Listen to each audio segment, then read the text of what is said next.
Oh, of course, yeah.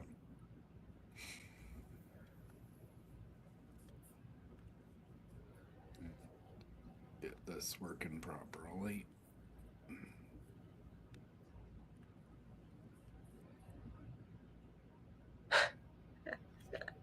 Hmm. Oh, something I'm going to post in Nature's Market. I think all of our children should be like this.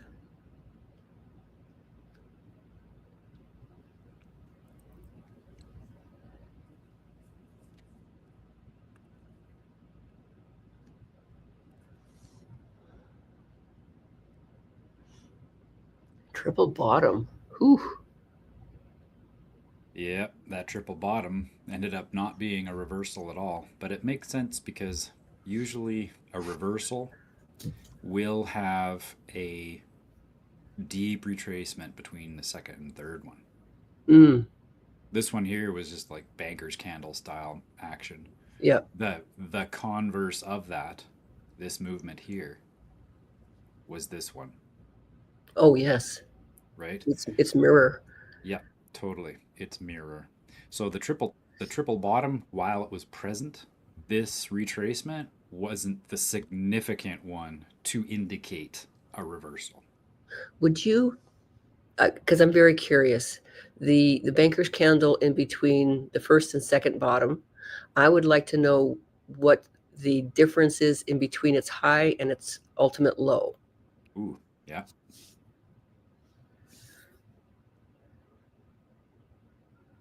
So the low point to the high point is 101%. Okay, now come more towards the end of the third bottom, and if you could make the screen just a little smaller, little. Keep on bringing the screen. There you go. Now I would like to know on the reverse banker's candle what its high and low was, Ah, because it seems it. I just want to see if there's some kind of correlation. well, it was down 52%. Okay, so the first Up, time, if we go up, it's again 111. So yeah, so there is a potential correlation in between these two events. correct. Very good point. I wonder what that indicates, and I wonder if it shows if there's more evidence of that in the market, in the historical charts, Yeah. where you have a triple bottom and then you have this banker's candle and then banker's dip. Mm-hmm. Mm-hmm. That's possible. Fascinating. Good pattern recognition. So is there? I won't presume to know what you guys were talking about before I came on, but is there a indication that a banker's candle, such as what happened in October, is indicative of where the market's going? It can sometimes. Okay. It can for sure. It's not always that case. I don't know if there's a probability to calculate on that one, but I do know like bankers candles, they are not supposed to be considered trend setting. Is the big That's the big thing, right? It may indicate direction of the market, but it certainly should never be considered as a means to determine a trend. So, Ian, my question was to Paul, it was to measure the distance between the um, two bottoms to its top, that banker's candle, and then to go over to the far end of the screen there and to do that one in the reverse and see if there's any correlation or similarity. Yeah, and it was in the context of this triple bottom Yep. didn't end up becoming a reversal. Like we normally see triple bottoms and triple tops, they indicate a reversal. But the reversals are more like this, where we see the big deep retracement between second and third, but that we also need to see accumulation for that that rest of the cycle to complete, basically, similar to what we saw in 2020. This, after the second one, was the big dip, almost a banker's candle, because although it was super significant, it certainly didn't change the trend, right? Same thing Right. that we're Yeah. going to see again. This was significant, but we call this banker's work because it doesn't actually set a trend. It's just a nice big fat $3 trillion liquidation, that's all.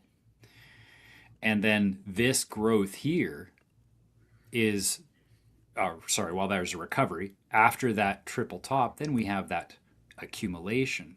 The difference that we have here is that the banker's work wasn't done between the second and third bottom. Mm. So that's why we are saying, yeah, there was a triple bottom, but it doesn't, we don't have that other confirmation between 2 and 3 showing us that reversal potential. Well, there's still a Oh. peak in between each of those two bottoms, those three bottoms. Indeed. You know, between 1 and 2, and then 2 and 3. Yep, indeed, there definitely was, but we can see that it didn't really satisfy the test of Yeah. this support here. Sure. Yeah. So that's why, again, well, if this would have happened like this, if it would have come back and retested these levels, that's when I would say, oh yeah, guys, we're headed for, after seeing that triple bottom, then I would be saying, guys, look at that. We've got that big dip, right? The big retracement between 2 and 3. But we simply didn't have that. And so now, yeah, we're seeing that the weakness. Today, we're in the green in most of the assets, all across the board. But yeah, what we're probably seeing here is simply that continuing trend to come down and actually find a new C, right? We could very well be testing 29 cents. Oh my goodness. Dollar cost average. Because then, from 23 cents, you go back up to D. That's 342%. 342% just to recover from December 2024. What's that? Oh, yeah. Not even half of what it was in 2021.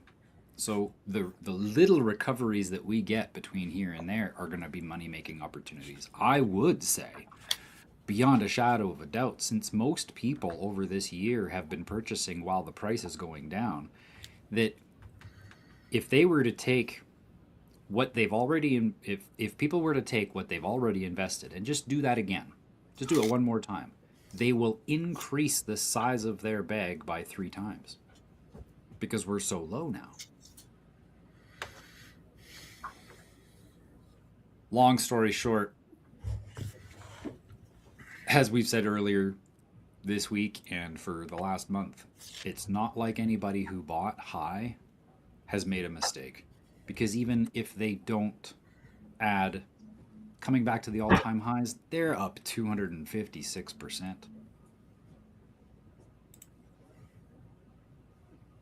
You're right. Silver. Is Of it course. the anticipation that ADA will at least meet its last all-time high? For sure. That is where I would suggest, and I would suggest that if people did purchase, at $1, and it goes up to, and when it goes up to that, yes, it definitely will, simply by nature of the volume of cryptos and the demand that the exchanges will have for them. That'll definitely help Cardano come back up to its all-time highs. It's about events, right? When we see, and that's another thing too, Bitcoin dominance is actually, for this week, has been trending upwards. Still not trending up, but this week it has, like it just those last few days, right? So what we're seeing is that pullback from alts a little bit over the last while, and that when that Bitcoin dominance drops again, because alt season is furthering itself along, who knows, ETFs, they might just pile up a whole bunch of the money that they've sold ETFs back in, August, September. They're probably getting ready to deposit that again, right? So when that occurs, we're going to see that volume rise back up again, and ADA will return, and especially coming back to here, that'll be easy. That'll be quite easy, simply because what has been built during this time has been so monumental. November 2023 is when Cardano brought on-chain governance, which means that people could now have immutable elections in any platform, in any organization, whether that be statutory or private. So the fact that the fact that the developers within this ecosystem haven't really changed their perspective. They don't see, high prices of ADA as good, and they don't see low prices of ADA as bad. They're in a completely different mind frame building this entire time. So when things do create more momentum within all of the altcoins, we're going to see an amplification, because the amount of users that have come, this is another thing that people don't have quite the concept yet of how this attention economy is really built. It's built with users. The scalability is with users.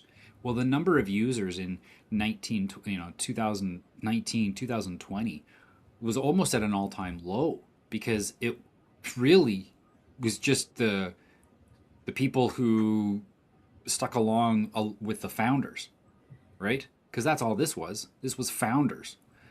Those founders, they saw this value, but they didn't stop working on what they were building. This would be considered to me an all-time low for users, because the users that were in here were all the excited ones that are now losing money, and then they lose their interest, and all you have left are just whoever the diehards are that the founders were able to bring along in the last ride, the people that saw the vision. Well, that has went up, of course, since 2021. A lot of awareness about decentralized options came into the entire ecosystem during this time. That this drawdown here that we have a whole new base of users that we didn't have last time. That's a new baseline altogether, isn't it? Oh, totally. When did Charles hand over, I don't know what you want to call it, management or whatever, to the DAO? That was the foundation of Cardano. Well, at one point he kind of hand over control, for lack of a better word, Yeah. Or was it that way right from the get-go? He, being in the group of founders, launched that decentralized autonomous organization called Cardano. And so he was one of the founders of that. And I think he was on the board for the first while. But that as time went on, the DAO itself took over Cardano, and Charles simply was there as a advisor. And the CEO of Input Output, which just so happened to be the corporation that the DAO was hiring to implement a lot of their desired changes. So they could have contracted anybody, but the DAO specifically focused, because again, it shared values, and they didn't see anybody else stepping forward to develop something with the integrity necessary for that DAO to feel like they were moving in the right direction. And so it's Charles's capacity has really more so shaped similarly to any other influencer within the crypto space. I think of the most prominent one would be Vitalik with Ethereum, right? He's kind of an influencer because of the attention that he gets, but he doesn't. I don't see him as having nearly as a standoff. I'm actually not in charge of much at all position. He is much more in charge of what happens within Ethereum, I feel, based on that governance model than what Charles ever had with Ada or Cardano, because he was separate. He was a CEO of a company that was simply looking for a customer, anybody to take on this technology and run with it. And the formation of Cardano was simply part of that evolution. If I was a group, part of the oligarchs that want to control everything, I would be implementing a system whereby computers all over the world would buy nodes onto the Ada DAO and then consolidate, or Yep. not even consolidate, just simply buy nodes and create enough of those individual nodes where they together would, well, basically become a cartel. Right. And Beta and Cardano. Is that possible? Could that occur? Because it seems to me that it could. Yeah, I think it probably could. And what would happen is that that pattern would be recognized, and that the entire foundation, by virtue of being stake pool operators of the core movement, would simply do another fork. And now, after that point, that tactic or that strategy would become impossible. Would they do a fork that would segregate that group out, or would they do a fork that would segregate everybody that is more of the purists out? Or would it be 6 of one, half a dozen of another?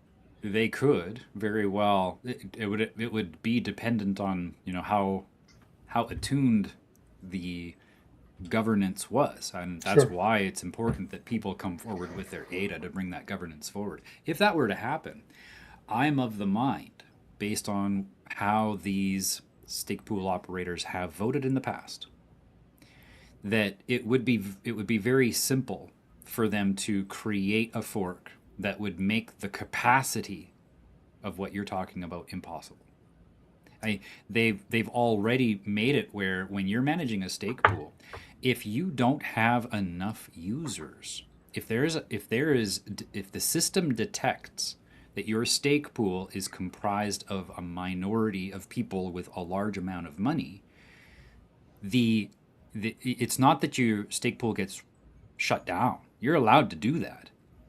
But simply the algorithm that processes these transactions and makes the blocks and verifies them on chain won't use your stake pool to validate, simply because it doesn't follow the values. They see it as corrupted or something. They see it as less valuable. Oh, okay. Yeah, because it's not providing as much decentralization to the consensus. Very So good. there's not much of an incentive for a stake pool to be run. It would absolutely 100%, it could occur, but it would be at such detriment and with virtually no financial gain.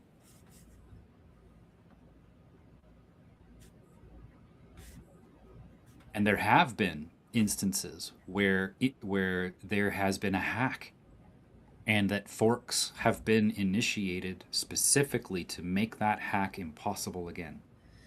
Okay. Hey, Audrey. Oh, you got the sun shining in. That looks like a beautiful day. I know, right? Can we chat after a little bit, Paul? Yes. Thank you. Absolutely. It would have to be a short chat, though. It's very short. I just have a Okay. few questions, and they should be short answers.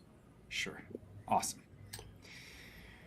All right. Let's go back to the charts. Great conversation.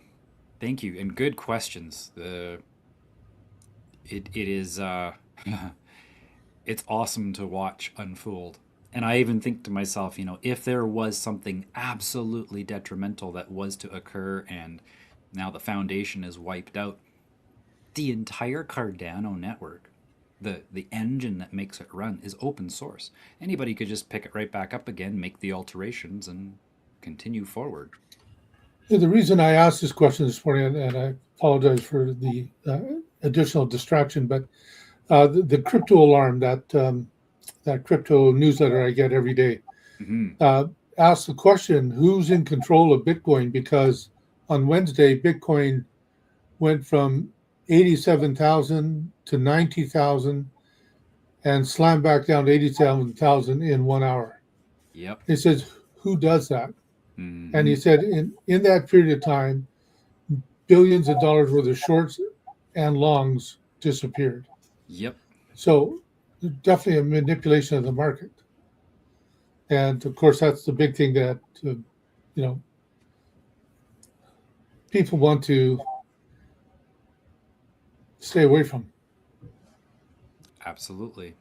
Why do you think that, since this beautiful tool called Bitcoin, ever since it was created, that there has been absolutely no efforts made by anybody to decentralize the mining operations?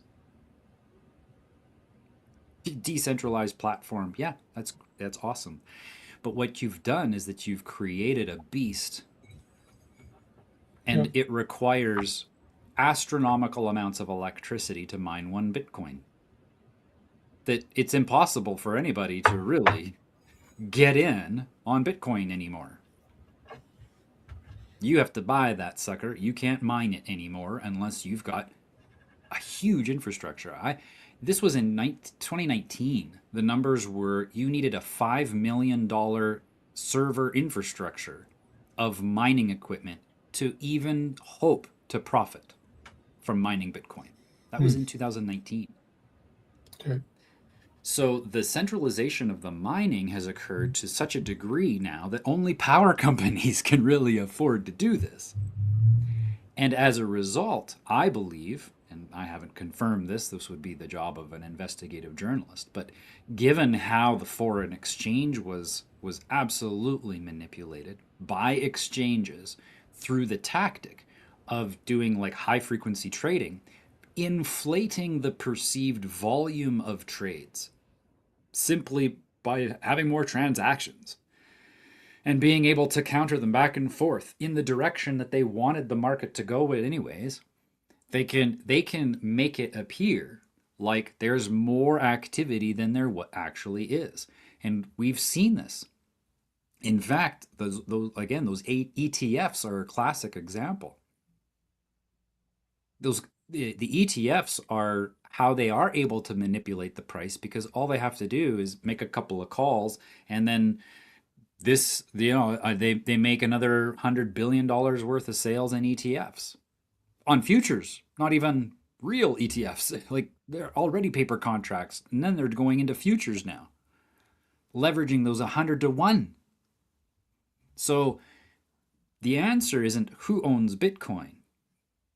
The answer is who owns the mechanism by which Bitcoin is transferred back and forth, and that's the exchanges. They're the only ones that have the capacity to facilitate the volume they're reporting.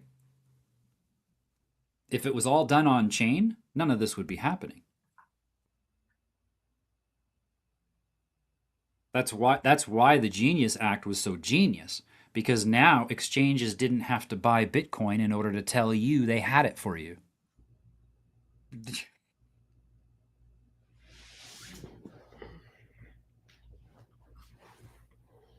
Remember, it was what was his name? Mayer Rothschild.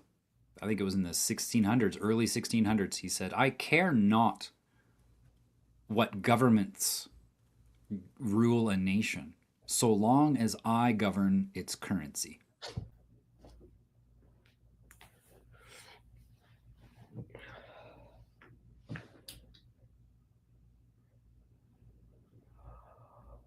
U.S. markets were, in limbo, where it's like we're just kind of holding our breath and being like, "Here we go." This is kind of like the roller coaster ride, and you got that belly lifting feeling that's just about to occur, and you know it, and so your body tenses up. Could you enlarge your screen, please? Oh yeah.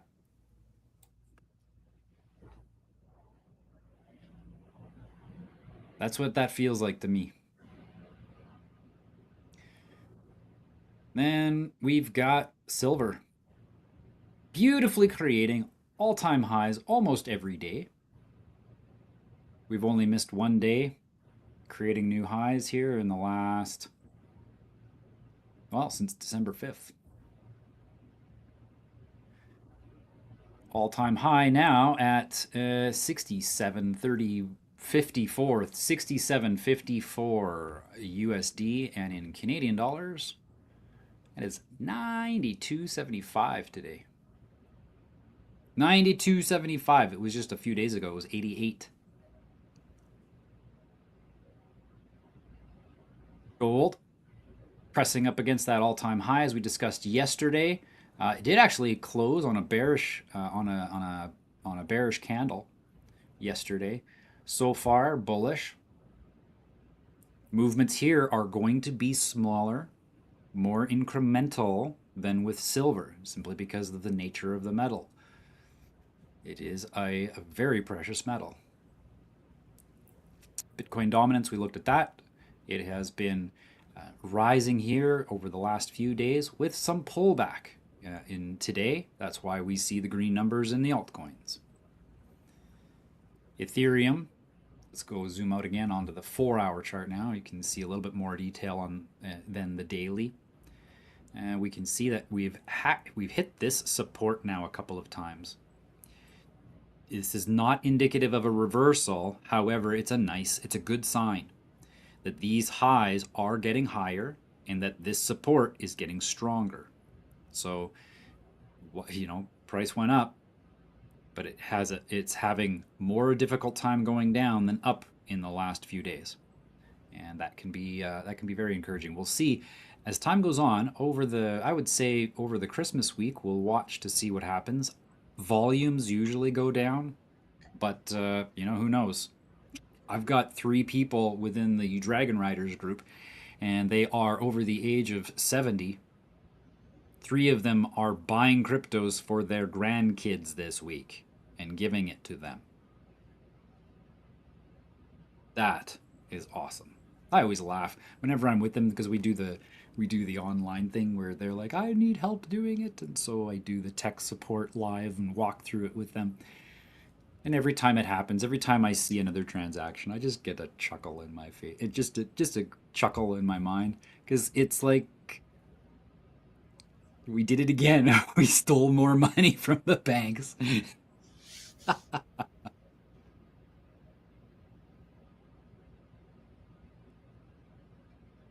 Anything anybody wants me to check out? Inspect? Let's see what meme coins are doing. I haven't looked at meme coins for a while. Yeah, they're seeing pretty much the same type of action. There is a mindset out there, and I tend to give it some credence that the meme coins will actually lead in the next altcoin run, simply because of how zealous some of these communities are. These SPX 6900 they are so cult-like. I would say that they are in greater numbers with greater veracity than, maybe not greater veracity, I would say due to their numbers, I would say that their community has more veracity than what Bitcoin did. Simply because their mission is to use this meme coin to create a new index within crypto. Because they're saying that if cryptos are going to be where we're headed, then that means the S&P 500 is kind of obsolete. And that if we are to create an index within crypto, let it be decentralized. And I can't argue with them. The coin itself has nothing backing it except for what have we been talking about for the last 2 weeks? Intent. They are intent, very intent community. So it's very possible meme coins may very well set the trend for the alt season. Wouldn't that be something?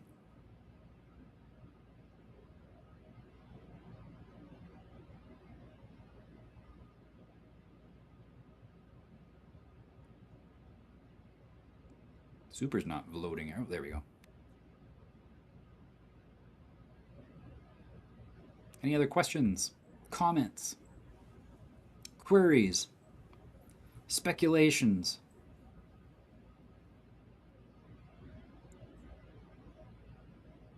XRP is actually not doing well at all. New lows down here.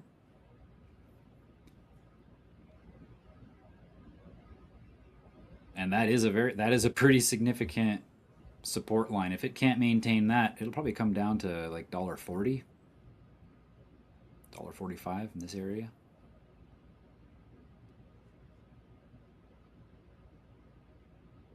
Those of you tuning in on YouTube, feel free to comment if there's a chart you want me to analyze for you.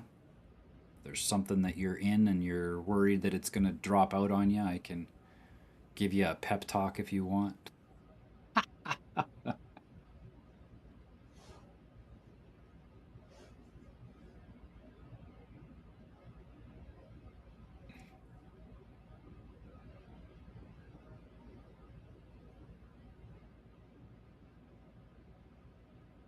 So there's oh my gosh, I don't know where you are. I am here. Okay. So there's I'm having this trouble finding everything again still, Paul, whenever with this program that you and I have set up here. Yeah. I have a hard time finding you. So my question is over the Christmas holidays, kind of what do the markets do? The traditional markets usually lose, they have a lot of like low momentum because there's just lower volume, right? However, at the same time, during Christmas, because of the attention that people have on all of the festivities, that is the optimal time for the government to throw things in, to implement things. And it's not like it's not like they wouldn't have done it normally, except that they would need to have some sort of big crisis to happen in order to get people to look over here while they're doing it, right? And so Christmas is a good opportunity for them to implement things. We saw that actually with COVID, where the first words about this novel virus that was taking out all kinds of people in China, that happened December 19th. And so things like that could occur, but we won't really know until it actually happens. And that we may not see what the government ends up doing or what a banking institution or the market makers may implement during that time. It could very well be that we don't hear anything until the day occurs, just like we did with the virus, right? Oh, there it is. There's the marker, and then we wait 2 or 3 months for that marker to sink in and get the momentum that it needs in the media, so that when the markets crash, everybody knows why.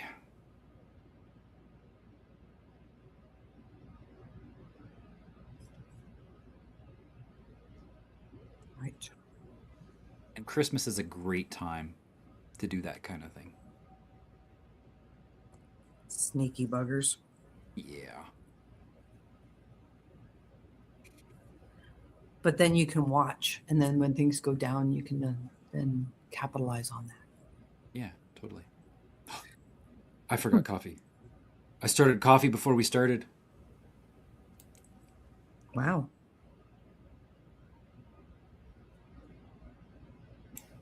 This idea of intent is becoming a more clear in my mind of the necessity and significance of it.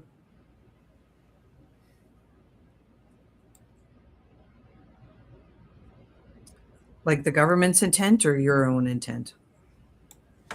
Well, the intent behind everything, like what is our intent? You know, like a constitutional convention has an intent. Okay, a small market has an intent, but it's that intent which, as Paul and I were talking about earlier, is is the source of currency. It's the substance behind a contract, intent. It's the substance in lex mercatoria, law merchant. It's a substance in commerce. So that is what makes money. That's what is money. So intent could be possibly greed or Well, like it could be, but I think that is almost that's a reaction to money, as opposed to the origin of it.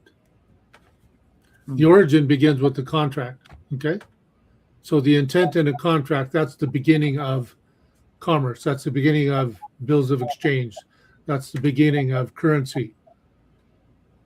so I have a question in that though. Okay, so we're going back to the intent of the contract. Is that correct? In the intent of two or more people who enter into a contract. What is their intent? Right. So then that could be for good or evil. Is that correct? That is correct, yes. Okay. Yeah. Just to clarify that, thanks. Yeah. Yeah. Okay. So, like, the virus was an intent to do harm. Well, I think there's, yeah. Some probably on the, not so much on the central part, but somewhere in between would say, no, that's not what we intended. That's not the intention of a vaccine and blah, blah, blah. Okay. Which means that they don't know, they're not at the center of the whole thing. Mm-hmm. What is the beginning point, I guess, is what I would ask. Right. Like if Audrey Lynn and I had a contract for me to buy X amount worth of her product, that is the beginning of commerce.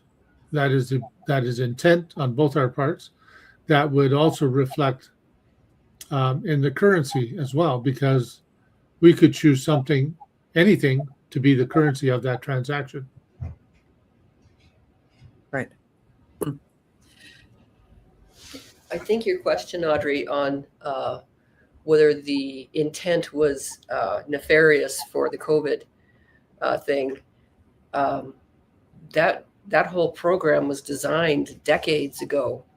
So it wasn't that initial time in February of 2020. It Right. was sometimes decades before, and we were slowly manipulated into making it okay to shut down the world. I think of the 1986 when in the United States they developed this legislation that protected the pharmaceutical companies from being sued. That's part of the brickwork that built what we saw in the last 5 years. Mm-hmm. Agreed, completely. Because they would not have been able to do what they've done in the last 5 years without that. Exactly. The emergency use authorization legislation, that's another brick in the wall. Mm-hmm. They wouldn't have been able to do that without that. But that's not the intent. That's just the intent began a long time ago, yeah. I guess is what could be said. And we really even don't know what the real intent was. Look at the results. Yes. But do we ultimately know what their intent was? I still say look at their results. You could what's the word? We can extrapolate their intent from That's where I'm going. Yeah. from what has occurred. Yeah. I think for us to ever truly know the intent of that group, we would have to be a part of it, and we're not that kind of people. Right. So I again go back to what are the results? Well, I think it's important for us to know because if there's a crack in the dam, I have to be aware of the crack. I have to know its cause. I have to know how it could continue to fracture before I can repair it. I also have to know how the dam itself is built. So I see this as a really multifaceted Yeah, thing that it agreed. was started so long ago that has taken on so many aspects of society, not just our financial system, but the family, our churches, our places of worship, our places of work, our schools. They've all been infiltrated, and it's been the drip, drip, drip. And moms and dads have been distracted by the cost of living and the idea that the family needs to be separated from each other because dad has to go off here, mom has to go off there, and the kids go somewhere else. And so then it's that concept of conquest by division. Mm-hmm. And it has been so slow and so insidious that unless one really steps back and pays attention, you wouldn't see it. It would be easy to think that, oh, well, this is just the way progress happens. No, not necessarily. Mm-hmm. Not when it's at the detriment of the core of what society is, which is the family. Mm-hmm. It reminds Just me one in thing- 2020 how much I would say, folks, social distancing isn't something new. We've been programmed to socially distance ourselves for quite a while. This was just the next logical step. Right. You've grown quiet, Paul. Your microphone is quiet. I know I can hear him. Oh, for some Yeah. reason I can hear him, but for some reason he seems quieter than what he was before. Yeah, no. Not for me. So what's Yeah. an illustration of that distance that you're referring to, Paul? Well, is that better? When I No, that's fine. Carry on. Okay. Look at how much people have could become addicted to their phones. That's socially distancing, right? We do it, and it's social media is socially distancing because now everything is masked, right? What's another way that this has happened? Oh well, the disintegration of the nuclear family and the incentives that are in place for families to be split apart. Like there's in the natural law realm, the people say, the only way that your family courts end up like this is when there's a financial incentive for one of the parties. In Scandinavian countries, there is no divorce court industry. If you want a divorce, it costs approximately $800, and everything is 50-50, and there are no discussions. So it's a completely different approach, right?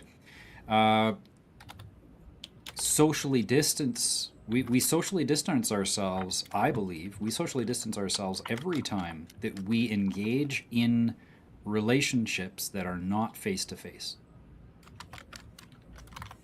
When I was helping businesses with automation throughout 2015, 16, 17, my focus was for them that they had more time with their customer. That if what I'm doing results in you having to spend more time in front of the computer, then I have failed, because your job is to connect with your customer, and you can't do that from behind a computer. So get the computer to do the marketing stuff, all that stuff that you're having to do manually right now. Let's have the computer do that so that you can have more time with your customer, because that's the only way that you're going to increase your revenue in a quality way.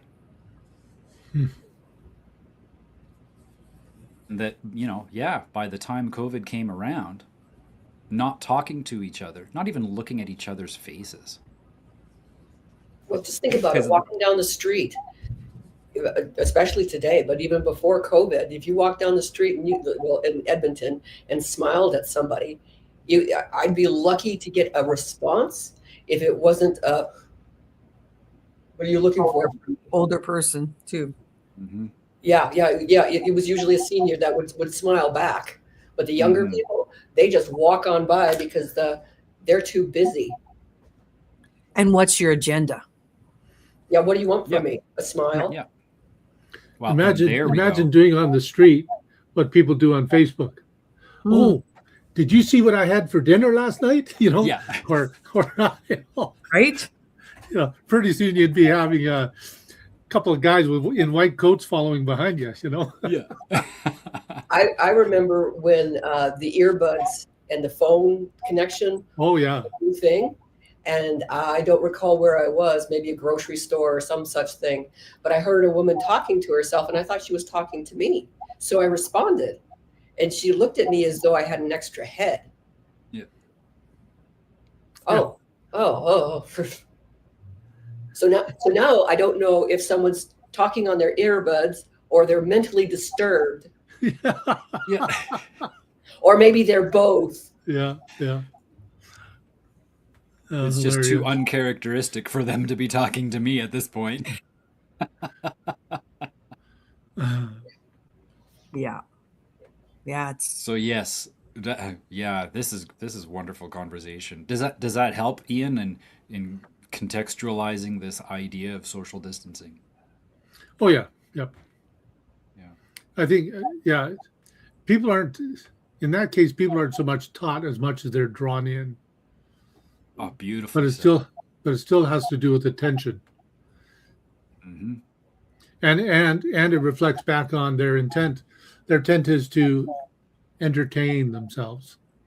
Distract, be oblivious to the world around me. Hmm. I know what that's like because I'm easily distracted. Oh, well, welcome to the club. I actually attribute that to entrepreneurialism. See, entrepreneurs naturally gravitate towards the mentality of finding solutions to things. And so when there is something that gets our attention, it's usually something that we can figure out a solution to. And we're just we're drawn towards that. That's why we have so many different the term is in the entrepreneurial world is multi-passionate individuals, where we can just gravitate towards anything because the approach that we have to solving things works across so many vectors that we have that ability to almost appear ADD because of how much we've got on our plates. Right? Well, I can solve that and I can solve this. The same thing occurs with books. You can tell someone has an agile mind based on how many books they have within their reach. And the Because quality there of the are, books. well, of course that. Look at that. Uh-huh. I haven't read half of them. Yeah. No, that doesn't Yeah. mean I got an agile mind. Believe me. Well, and I have on my desk, I've got 3-4 books all the time. Yeah. And I'm drawing. Sometimes I only read a paragraph at a time, but I just open it up quick and, oh yeah, that's a good reminder. Like I have this one on my desk now because we talked about it the other day, The Unfettered Mind. This amazing book. You're reading something from, a Zen master from AD 712. You're gonna get to know about how they looked at life, and that helps. I want to learn how a samurai general thought. That would be great. Not because I want to go back in time and relive those times, but I want to know what was wisdom to them. What are some of the foundations of wisdom that we have today as a result of what was written by dead people? Benjamin Franklin. Oh my gosh. Has anybody read the autobiography of Benjamin Franklin? It's super short, maybe 80 pages. It's an incredible read. And you sit there and like every page you're just like, oh yeah, that just makes sense. Oh, no wonder America was the greatest experiment. Oh, that's a brilliant idea. I wonder when we'll try that. And I think sometimes what happens is that a lot of people think, and I'm guilty of this, a lot of people think that they have to put on this air about them that what they're saying is new and revolutionary and so cool, when in fact, no, it was probably written by a dead person. What's that scripture that says that there's nothing new under the sun? Yeah, Yeah. that's exactly what I was thinking. Ecclesiastes. There you Beautiful. go. Yeah. I think that occurs to me quite often, Yes. whether it's in new innovation or new nefariousness. This is nothing Yeah. new. I just haven't seen it in my lifetime. Woo! Let me learn from history. Now That's we why think that Hitler was an anomaly, but he wasn't. It's happened Oh. many times. And the curious thing is that the atrocities out of China, we never hear about those. Mm-mm. Ever so rarely do we hear about Mao and the Cultural Revolution. And how Or- many more degrees of genocide were committed then than in World War II. Like multiples. We don't hear about Vietnam and Korea and the atrocities just within my lifetime that have occurred there. No. We hear about all of the Western atrocities. Wonder why that is. And yet, if you look at the numbers, if you did a tally, most people don't know this, but if you made it past the age of 2 years old in the 20th century alone, you had the most probable cause of death was government. Wow. In So what what does that sense? mean? It means that In what sense, government? What's that? In what sense, government? Decree. Like Hitler, right? Stalin. Oh, I see. Okay. Mao. Yeah, that it was government decree that murdered the people, and that was the highest rate of death in the 20th century. Sorry, second highest. There was one others. I was referencing if you made it past the age of 2 for a very specific reason, because the leading cause of death was mothers. Right. Is that hover mothers or? No. No, abortions. Oh, And or I don't want this thing anymore. I'm going to throw it in the river. what? Yes. That is the leading cause of death in the 20th century. Oh, interesting. So it's kind of funny because it's like, Paul, you hate the government so much. Well, yeah, there's a worse killer out there, Well, maybe we need to redirect the conversation because government is good. It's what type of government, what form of this government we don't like. Correct. Yeah, So it's I agree. really, I agree. really not government. That's the problem. It's kind of like blaming a gun for shooting people. Correct. It's the people that are in it. Yeah, it's the ideology behind the government, Yes. the Yeah, style you're of right. governance or The the type intent. of governance. And here we go back to intent of what these Back people. to it. Intent, yes.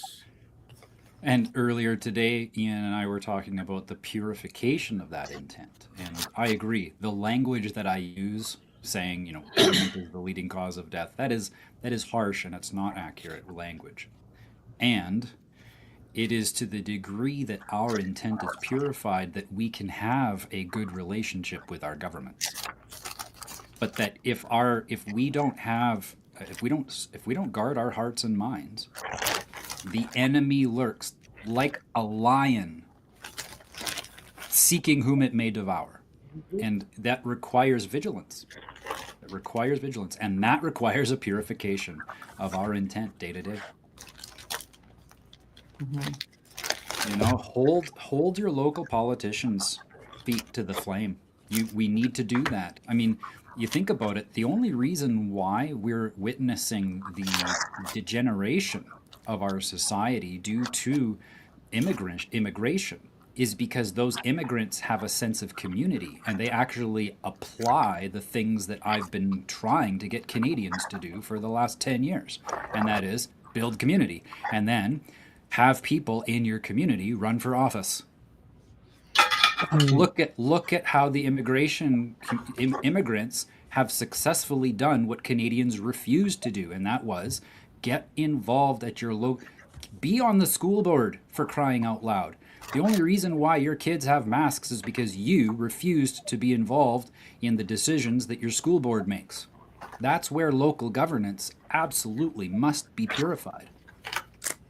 So here's an aside. When I was a teenager, my parents, both of them, were so excited when sex ed came into junior high. They were so uncomfortable to have that conversation with me and so happy to pass off, to abdicate their responsibility as my parents to educate me in the way in which it would have been more optimal for me. Mhm. I never had that kind of conversation with either of my parents. Yeah. I learned everything from my friends, Yeah. But it's so much of life. This kind of goes back to what Paul and I talked about earlier. So much of life is transactional in nature, and by that, for instance, I can be a father. Well, what kind of a father? What do I mean by father? Fathering a child can be taken as simply the biological act. the sexual component of that, or it can mean what, in particular, the Old Testament refers to as being Joseph was the father to Pharaoh, so he was a counselor, he was an advisor to Pharaoh. Now, if I'm that kind of a father, which I wasn't as much as I now wish I had been to my children, that is that kind of the first kind of a father is a transaction. The second kind of a father is a mindset, an attitude, a lifestyle. And that's what we're talking about here is the intent when it comes to governance.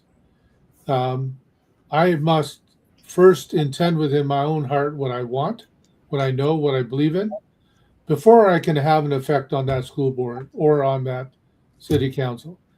Otherwise, I can get barreled over by some guy who thinks he's got the royal scepter in his hand and thinks he can call the shots. He has a golden stick and he uses it well. Yeah. Yep. Mm-hmm.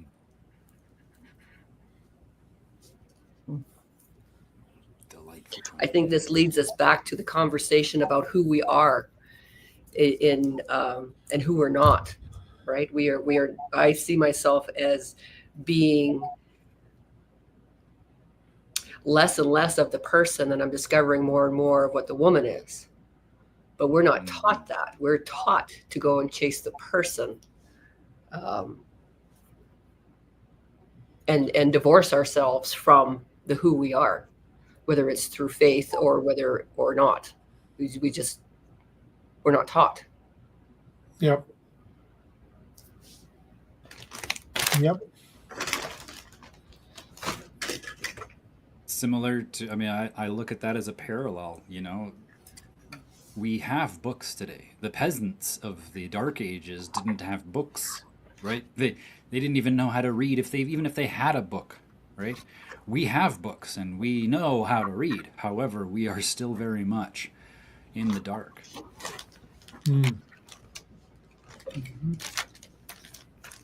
Because we haven't been taught how to think. We've been taught how to regurgitate. That's why AI is so good at replacing people. It's because people have just been trained to be really good data regurgitators. And AI is more accurate and can do it faster.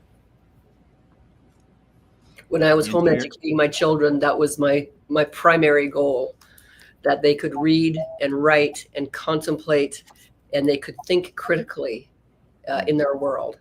Everything else I felt was window dressing. whether it was math or science or whatever. If my child can't think for themselves and can't reason for themselves, I failed. Very good.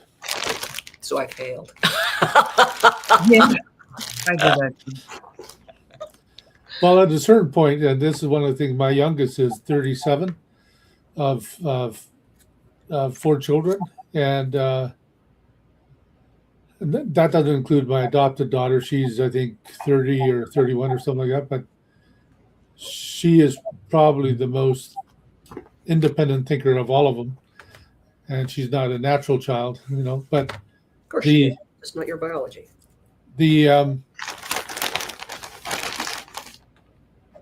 I got a couple of daughters that still blame their upbringing on their current predicaments. Yeah. And rather than realizing, hey, and they will eventually, in 20 years, when they're in their 50s, they're going to say, man, I don't know why I blame mom and dad about this. I'm still doing the same things I did back then, and, blah, blah, blah, and anyhow. Yeah. I know that was a big day for me too, where I was just like, okay, when am I going to stop making my dad's word law? How many people in their 60s and 70s still think about what their parents might think about what they are about to do? Yeah. My mom passed 3 years ago, Christmas here pretty soon, and she was in her 80s, and that was her mindset. It was incredible to just witness, like, goodness, woman, you're this, you've made it this far, and you're still concerned about what your mother might have thought of you. Hope you're having fun with that, because it sounds like a bad ride. Yeah, how's that working for you? No, it's astounding, but it's indicative of where a lot of people are in life. Yeah. Well, she was definitely a personality who either would not or could not take self-responsibility for her actions, thoughts, behaviors. It was always someone else's fault, some circumstances' fault. It was a choice she made. Yep.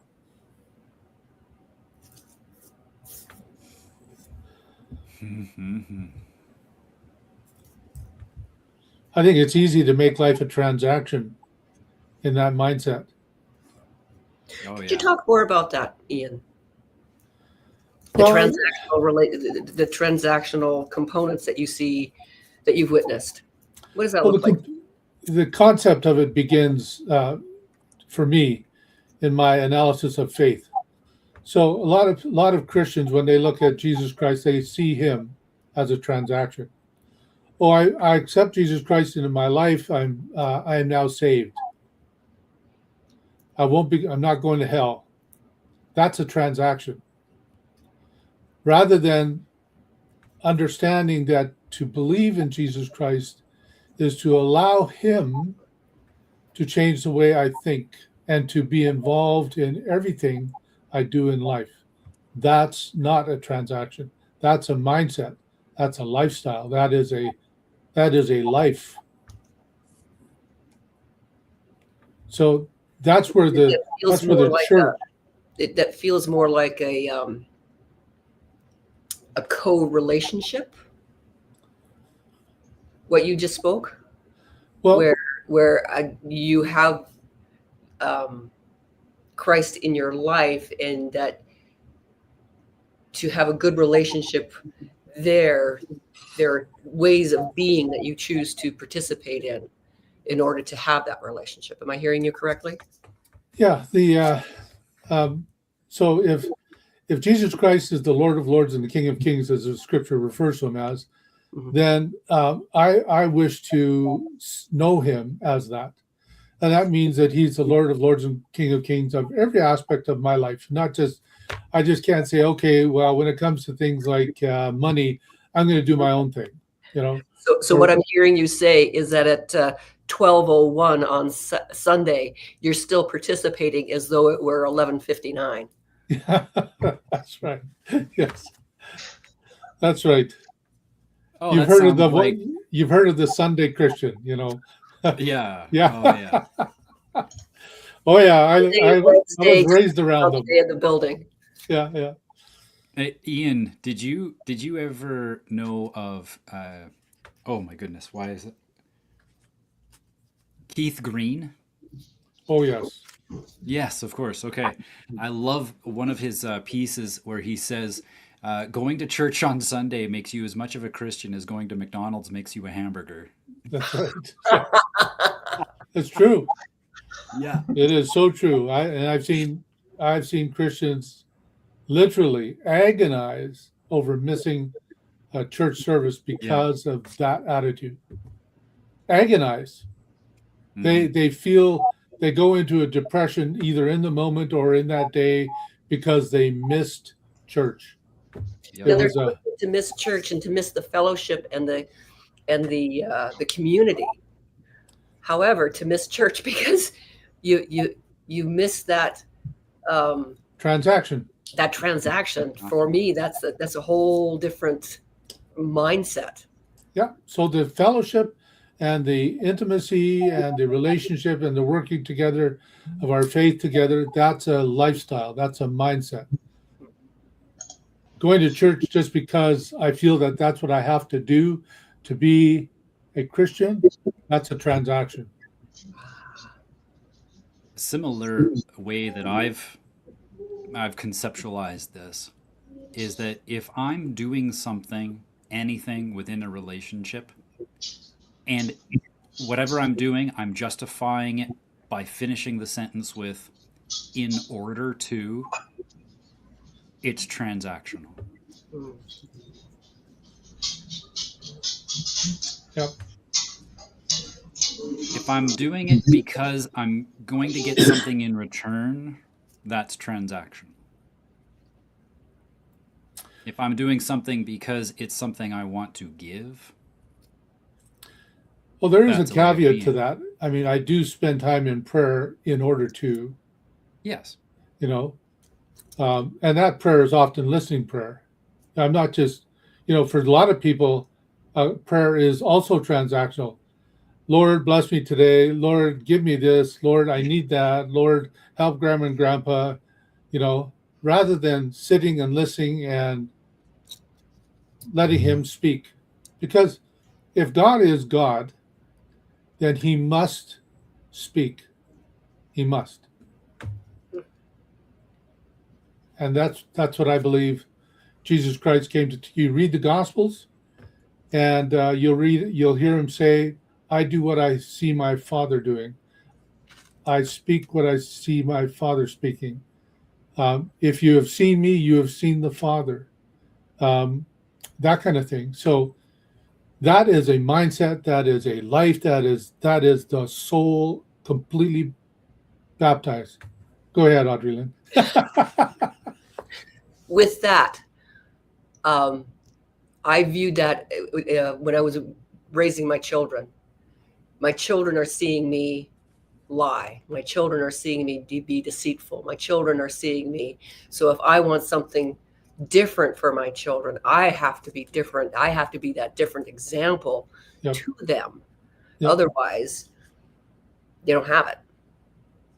So that's how I resonate with what you're saying about Yep. Father God. Yep.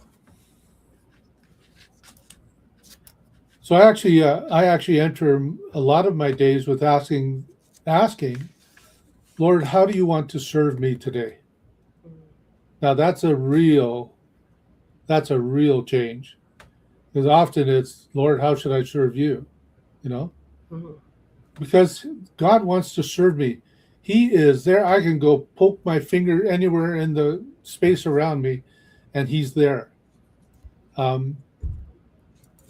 Because he loves me.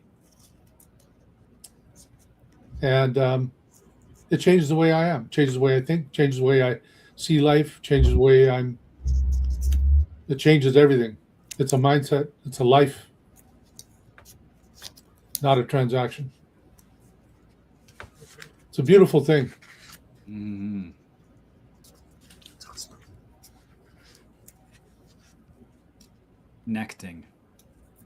What's that? for me, that's connecting, where it's like I feel like there is a, well, the peace that surpasses all understanding, but that the opposite of social distancing, I could equate that to have that connection with, like you said, Papa. Yep.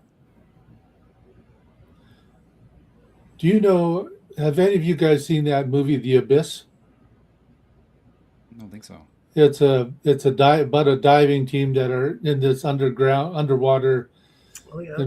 environment, and a nuclear bomb gets lost in an abyss next to them. And in order for the diver to go down that deep, he has to incorporate this breathing apparatus where he's actually breathing fluid. So he's actually, otherwise he would die the deeper he goes. So that is the kind of thing I'm talking about, where I am breathing the Spirit of God. I am thinking the Spirit of God. It's that blood that is in my veins. And I can honestly say this approach to life has only come to me in the last few years. And I'm 68. Mm-hmm. Mm-hmm. You know, so it is just an amazing. I know of Jamie Winship tells a story of one man who was 87 when he became aware of this, and Jamie talked to him 2 days before he died, and he said, the last 5 years have been the most exhilarating of my life. And he died at the age of 92. Yeah.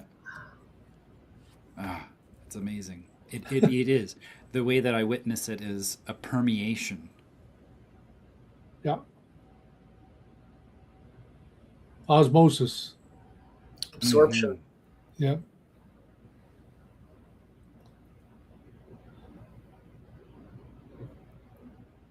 That's a wonderful thing. Wondrous.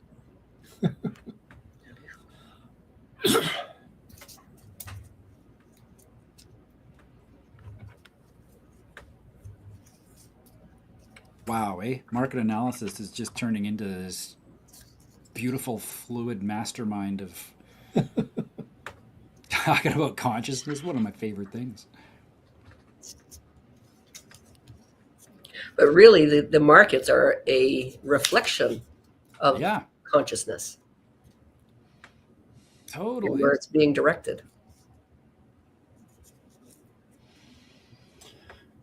Very indicative of intent. Yeah. Revealing, even. Very Yep. revealing. Yeah, this idea of decentralization has become such a critical, in my mind, a critical aspect too. Otherwise, you have a central intent that gets distributed down to everybody rather than have a distributed Yeah. people becoming more responsible for who they are, their lives, their way they think, etc. That's distributed, that decentralized. And in that such a fashion, in such a format, society can structure where integrity is incentivized. That for me is where the magic occurs, because I mean, think about it, the way that Cardano is set up, it's not incentivized to try to take it over. Right? We have this ability when we decentralize governance, when we're able to take on that self-responsibility of purifying our intent instead of bringing it through a top-down structure, where essentially what you're doing is you're getting people to act better, not be better. We have in such where everyone has that equal self-responsibility over themselves. Yep. Integrity automatically, naturally becomes incentivized.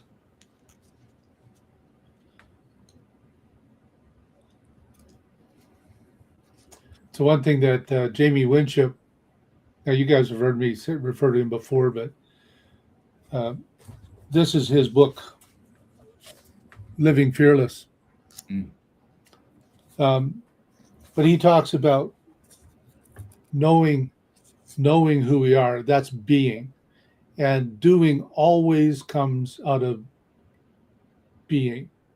So who I believe I am, it doesn't matter whether you're Hitler or whether you're Mao, Stalin, or the Pope. I'm not sure if that's maybe the great, but anyhow, your being always informs your doing rather than the other way around. Yeah. So if somebody doesn't realize what they're actually doing in life and doesn't see that, man, you're acting like a real jerk, or you're acting like a dictator, and they can't see it, is because they don't know who they really are, because they're acting that way because of what they are. Right.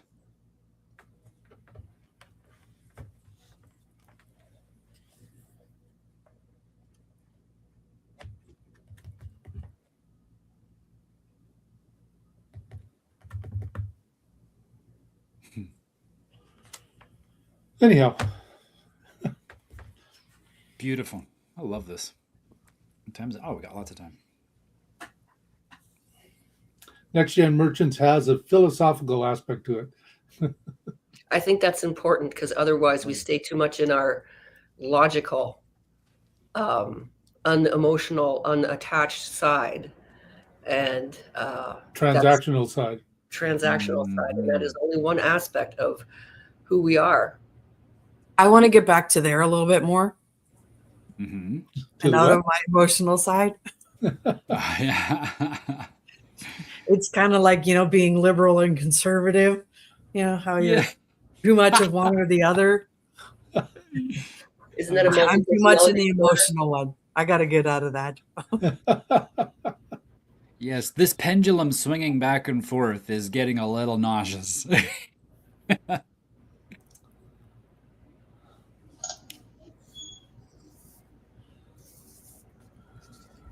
Well, I've got some things to do before 1 o'clock. Okay, sounds good. Audrey, Blessings you and to I you are all. going to hang out, right? Just for a few minutes. I just Have a few wonderful weekend. Yeah, you betcha. Oh, and Merry Christmas if I don't. Oh, Are See we you on all on again. Monday? Are we I'll be here have? on Monday. Okay. Okay, very good. I'll Okay. be here. Paul doesn't celebrate Christmas, so he'll be here every day. I celebrate Christmas, all 2 days of it, okay? Okay, gotcha. See you There's guys. only one day actually of Christmas. The other one's the Eve. That's true. Fall. That's true. Yeah, get your days straight. Yeah, I know. Well, it's probably just the German in me, right? Because the Yes, Germans, yes, they yes. start celebrating the big day is Christmas Eve. So Yes, and it Christmas is. Day is the day they recover. Yes. Well, they eat the big dinner at Christmas Day too, but Yes. I'm German It's too, what- so that's fun. Oh yeah, yeah. So that lady that you were talking about that helped that guy get out of the hospital, did you Yes. send me her information? Her information? I emailed both of you. Emailed both of us, Yeah, I copied both of you to that email. Let me go and it was under the Kahoo, right? I'll just double check here.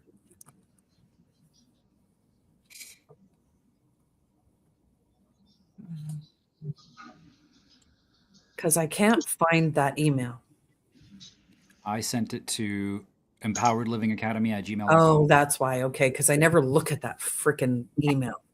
Okay, let me get rid of it out of that contact then, because I keep on thinking to myself, that's the right one. Let me go to your contact. I'll take it out altogether. Sorry.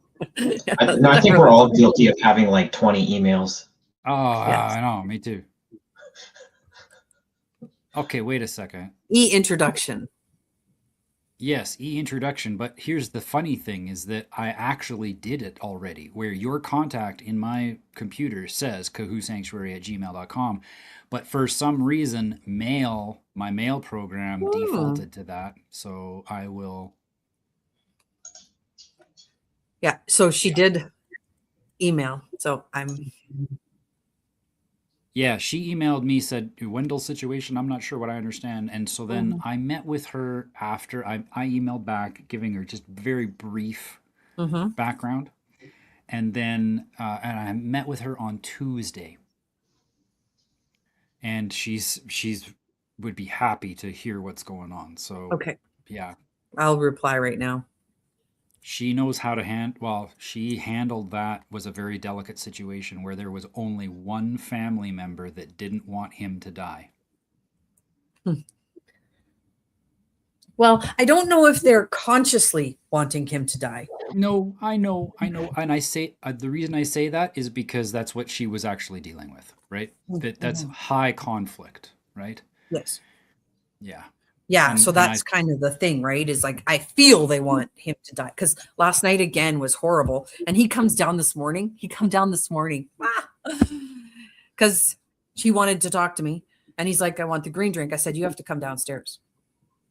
I said, they won't want you to do it.